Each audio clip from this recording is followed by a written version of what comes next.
প্রধান জেনারেল ওয়াকারুজ্জামান পদত্যাগ করেছেন সম্পর্কের কথা স্বীকার করে পদত্যাগপত্র জমা দেন তিনি। আধিপত্য কোনোভাবেই মেনে নেওয়া হবে না বলেও জানান সেনা কর্মকর্তারা।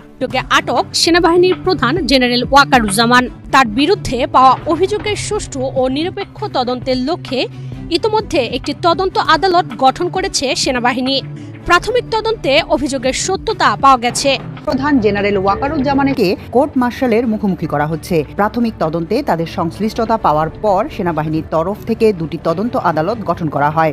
আন্তঃবাহিনী জনসংযোগ পরিদপ্তর আইএসপিআর গণমাধ্যমকে বিষয়টি নিশ্চিত করেছে। ঘটনার সাথে সরাসরি সম্পৃক্ত হওয়ায় ইতোমধ্যে তাকে সেনা হেফাজতে নেওয়া হয়। বিবিসি জানিয়েছে, রাজনৈতিক বৈঠকে সেনা কর্মকর্তাদের অংশগ্রহণের অভিযোগ কৌতূহলের জন্ম দিয়েছে। দর্শক, ফোকাস 24 চ্যানেলে আপনাকে স্বাগতম। দর্শক, এই মাত্র গ্রেপ্তার হলেন সেনাপ্রধান ওয়াকারুজ্জামান।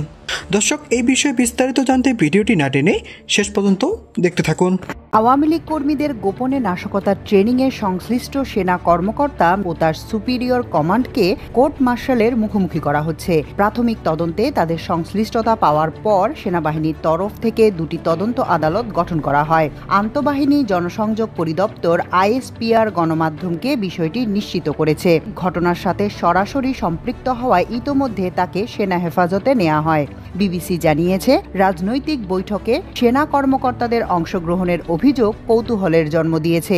বিশেষ করে ওই কর্মকর্তাকে সেনা হেফাজতে নেয়ার পর তার বিচার প্রক্রিয়া কি হবে তা নিয়েও চলছে নানা আলোচনা।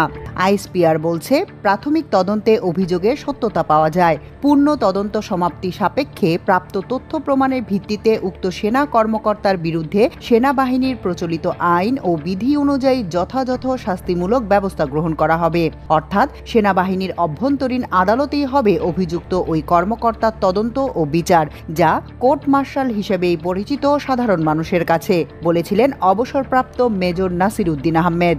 এই বিচারিক প্রক্রিয়া নিয়ে নাসিরউদ্দিন আহমেদ বলছেন, ম্যানুয়াল অব বাংলাদেশ আর্মি ল, যা কোনো কোনো ক্ষেত্রে বাংলাদেশ মিলিটারি ল বলেও পরিচিত, সেখানে এই বিচার প্রক্রিয়া সম্পর্কে দিক নির্দেশনা দেয়া আছে।